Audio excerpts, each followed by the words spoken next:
All right, we're going to tackle this weekend's games and all these ranked matchups, ranked teams, and ones on CBS. And let's get to as many as we can, Chip. Let's start with #1 Auburn. They are clearly the #1 team in the country.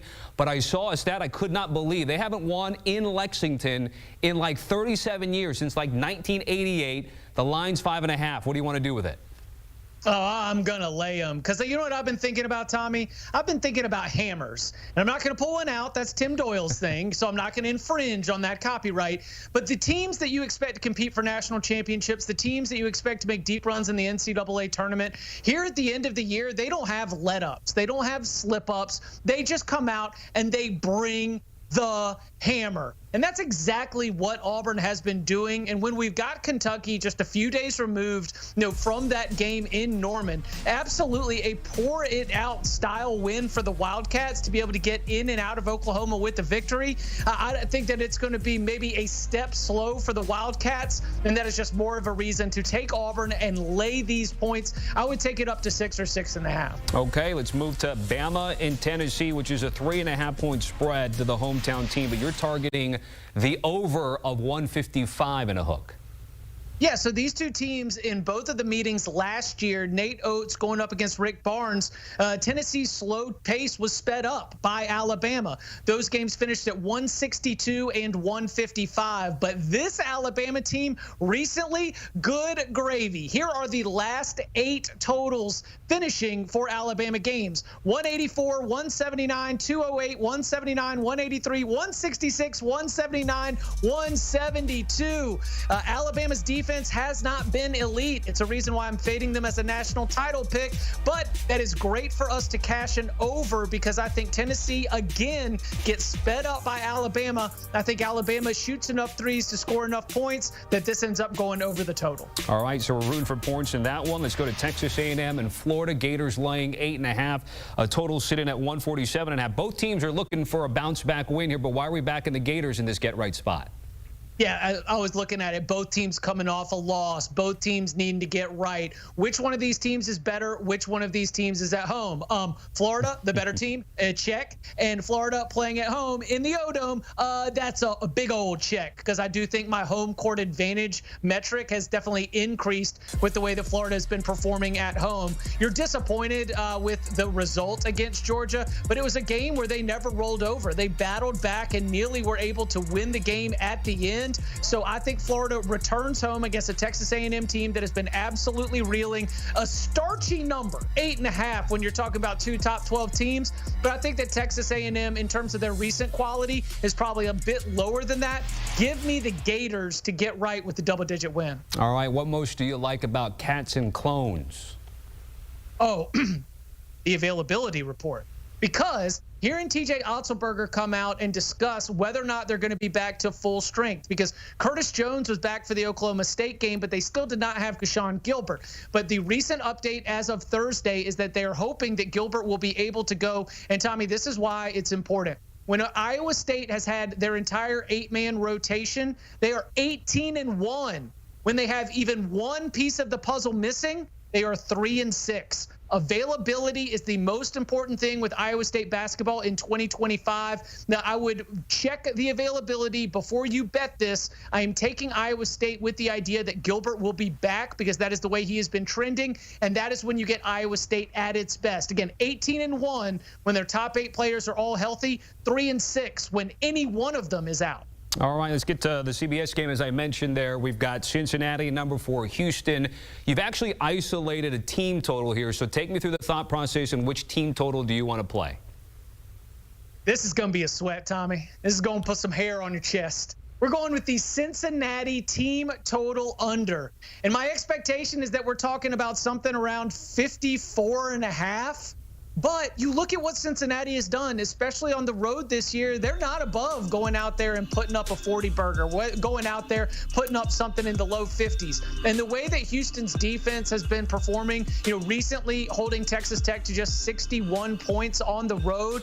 Now, this Cincinnati offense is going to take bad shots. That's kind of the way they play. And Houston's defense, you just saw how excellent they have been. They force you into taking bad shots. And how about this? Cincinnati does not do a great job of getting to the free throw line. We know that Houston will sometimes foul too much. Cincinnati's not even a good free throw shooting team. There's just no edges for the Bearcats here. And so with Houston getting a little bit better offensively, I'm going to stay away from the full game under, and I isolate the Bearcats team total under. Okay, Chip said like 54, 54.5. Don't be scared, by the way, because all the Houston totals are always in the mid-120s. So 54 is going to be just fine, and saying that Cincinnati will not get to that point. All right, Seton Hall at number 7. St. John's, this number continues to climb depending on which sports book you're looking at, but let's call it 20.5, Chip. Are you backing the Johnnies and laying the big number?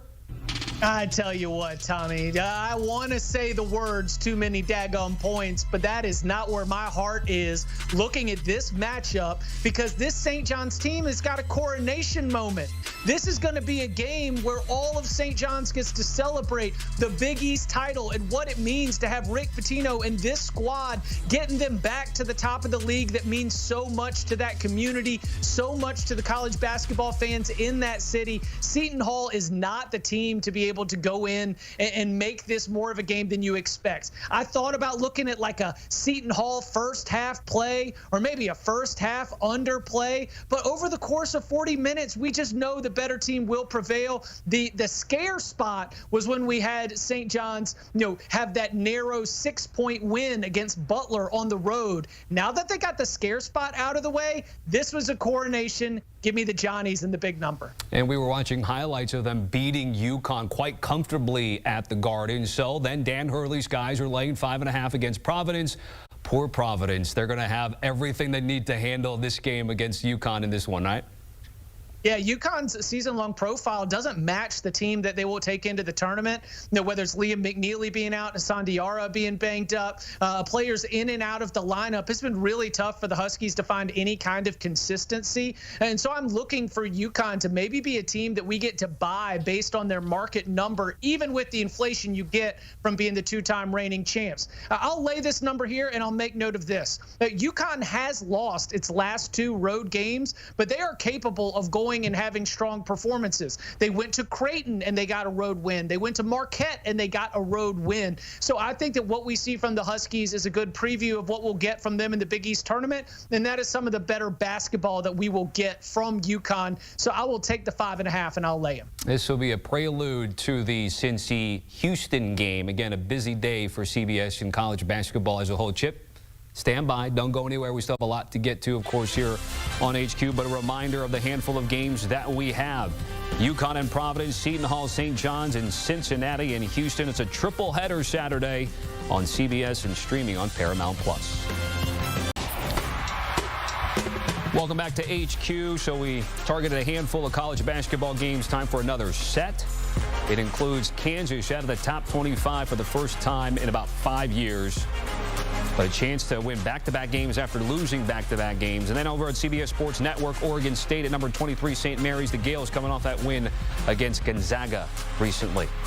Back here with Chip Patterson. Let's go. Florida State at number 2, Duke. We were talking about the Johnnies with that nice performance at the Garden on Sunday. On Saturday, it was Duke there. 147 is the point total, and we're expecting points in this one, Chip. Yeah, I wouldn't hate the Duke team total over as well, but here's the reason why I'm going to go ahead and go full game. Florida State plays at a high tempo. We just saw them play against North Carolina. They never quit. They continued to give up a lot of points, but also find the basket. And this is where we're going to make some money with Duke here in the ACC tournament.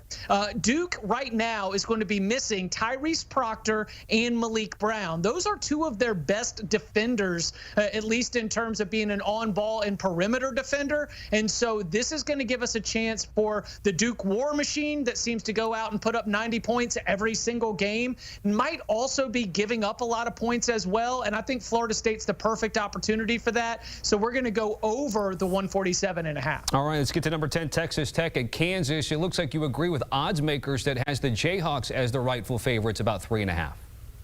Yeah, and this is another one where availability is just a huge deal. Chance McMillan, Darian Williams, two of Texas Tech's best players, did end up missing that game against Houston. Went and checked in on the midweek availability at Texas Tech, and it was not encouraging. Neither player is back into full practicing. And Tommy, I think that combined, it is incredibly valuable. Combined, those two players averaged 30 points. Combined, those two players averaged 10 rebounds. I would say there are as many as 3 or 4 points on the point spread, and they are an 8-man rotation down to 6 if they are out. Kansas needs a win at home so badly, and they just might get a limping top 10 team. I think they can take advantage. But again, before you bet it, check the status of McMillan and Williams. If they're both out, green light go on Rock Chalk. All right, so there's a disclaimer there. Tell us why you're going under with UVA and Clemson. Oh, this is disgusting. I know it. I'm asking you to take an under 130.5. I'm asking you to root for bricks, but I'll tell you, you won't have to root for as many bricks because these are the two slowest teams in the ACC in terms of offensive tempo in conference play. Also, Virginia's offense has just been absolutely woeful. And the way that Clemson is able to pack it in with all of their bigs and just defend the basket, it's going to ask a poor shooting team in Virginia to be able to go and make jump shots that I'm just not thinking that they are going to be there for. And the other piece of this is I don't think we'll get a total blowout because Virginia has not quit yet this season. Ron Sanchez has done a good job with them, a group that Tony Bennett left in October. They have not mailed it in whatsoever. Now, they are not very talented and they are not very good, but again, they have not quit. So I think that they will be competitive, and I think this one ends up going under. Okay, under there. We're going over with Mizzou Vandy. Yeah, I think this one might be a little bit of an off number, honestly. I was expecting something closer to 160. Thrilled to be able to see it right here in the mid 150s. These are two very, very good offenses with Missouri and Vanderbilt. And if you really look at the way things have been going in terms of the last 5 or 6 games, both of these defenses have gotten very, very leaky. So when we've got that sort of matchup of good SEC teams, this is going to be something where coming down the stretch, a lot of these games, and maybe in the tournament as well, good offense, leaky defense, going to lead to high scores. And so I would not be surprised if both teams end up getting close to 80. I'm going over the total. All right, let's get to the Terps, who were heartbroken earlier in the week on a buzzer beater. They're still ranked 16th in the country. They're on the road laying 4.5 against Penn State. I mean, some of it is, are you going to be able to get up off the mat after just having your heart ripped out by Michigan State like that? And to do it on the road against a Penn State team, that is going to be looking to try to get a victory to climb into a little bit of a better position heading into the Big Ten tournament. I do think Maryland wins, but I'm going to take Penn State plus the points, and it's because they've got a player that I'm excited to see in this matchup named Yannick Konen-Niederhauser.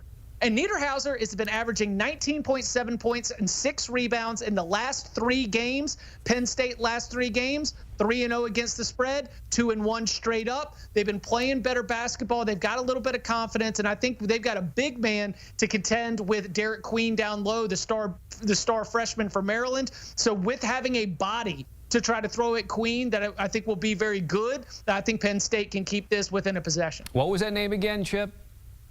Yannick Konen-Niederhauser. Yannick Konen-Niederhauser. Love that. Going to remember that one. A line just coming down here for Pitt and Louisville. Hometown team laying 10.5. What do you want to do with it?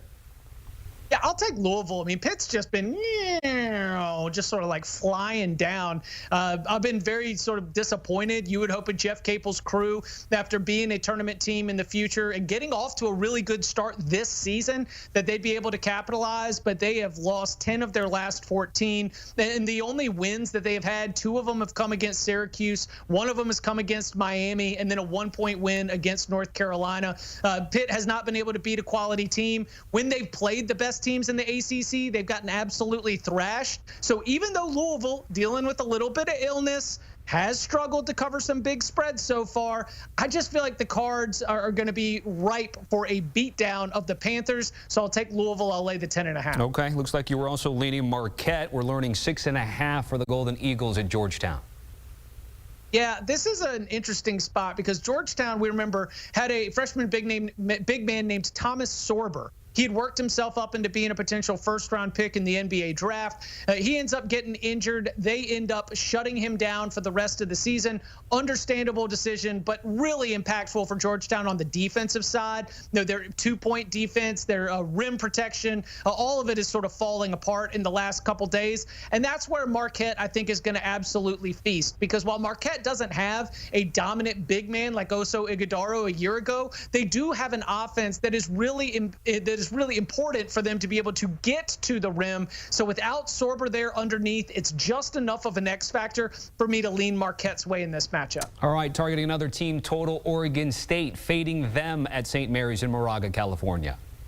Yeah, St. Mary's won this first matchup 63-49. So you're giving me another 10 points potentially here with an Oregon State team total under that I'm expecting to be in that 59.5, maybe 60 type range.